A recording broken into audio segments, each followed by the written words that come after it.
As recovering addicts and recovering alcoholics, we hear the word gratitude and probably use the word gratitude quite a bit. But are we really grateful? Have we stopped and just taken a minute to be grateful for being clean and sober? Hello, everybody. Welcome to Sober Stacker.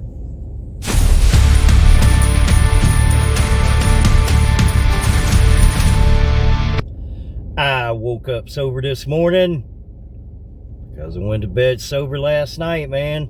Again, that's the way it works. Good days, bad days, great days, absolute horrible days. You're going to experience them in sobriety. Get through them. Get your butt to bed sober. You wake up sober. You got a fresh start.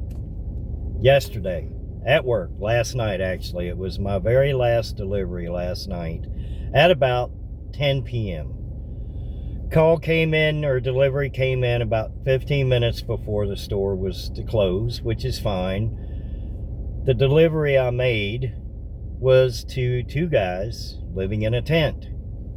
They had used the abandoned house that they were in the backyard of this abandoned house in a tent, and the house was all boarded up as the address for me to deliver to.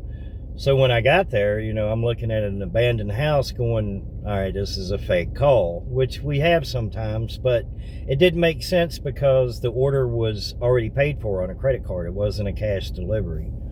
Now, sometimes on cash deliveries, we'll get homeless people. We'll call in, give an address. I will take the delivery. Nobody's there for me to collect cash for or cash from. So I bring the delivery back to the store. We put it on the warmer and try to get a hold of them, blah, blah, blah. And then sure enough, in about an hour, somebody will knock on our drive-through window or on the front door and say, hey, you wouldn't happen to have any leftover food, do you? I don't, it is what it is.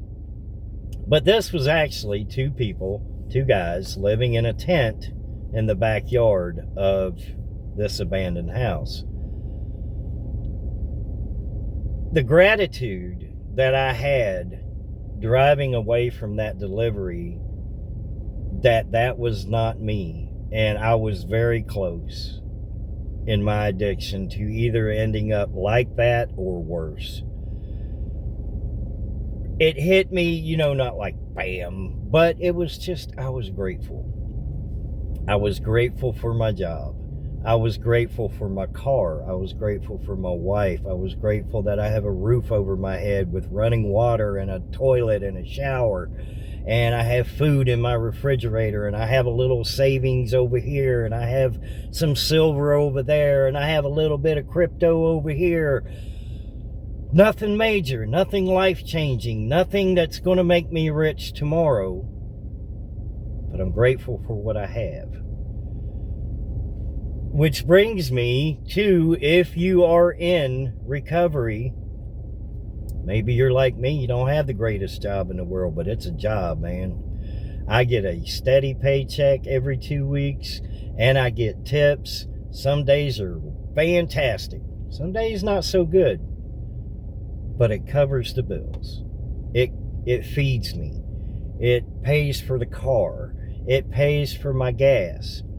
It pays for these $2 sodas that I like to get every day on my way to work, which in one video I said, hey, if you cut this out, you got another $10 a week towards silver. Yeah, I didn't do that. I like my sodas. Start somewhere. You got a job. You have income. $5 a week doesn't sound like a whole lot. Man, throw $5 in a jar somewhere. $10. Put it somewhere. Is it working for you? No, it's not doing anything, but it's also there. It is not gone. Stop being paralyzed when it comes to money. I guess the fear of money when we get clean and sober is a big issue for me. It was because I didn't know what to do with it. I had no clue what to do with money when I got clean and sober. My first 2 years in sobriety, I didn't even think about it. I was working, spending, working, spending, working, spending. And I felt good about myself because, hey, the rent's paid, car's paid, I might miss something here and have to catch up. And there was no plan. There was no plan of action when it came to my finances. And I know what you're thinking. You're like, dude, how did you go from being grateful because you're not living in a tent to telling us about finances? Because finances are something that we should be grateful for. Now we have income. We are clean. We are sober. That is an amazing development. That's an amazing step forward, to be clean and sober and go to bed sober and go to work and have an income. Well, now that we have it, let's start learning a little responsibility. Let's start teaching ourselves, learning about finances, learning about what money actually does and how we can improve, even if it's just the tiniest amount, just a little bit here, a little bit there. 10, 15 bucks a week. I know people think, well, dude, if I save 10, 15 bucks a week, it's going to take me forever to save any amount of money that's going to make a difference.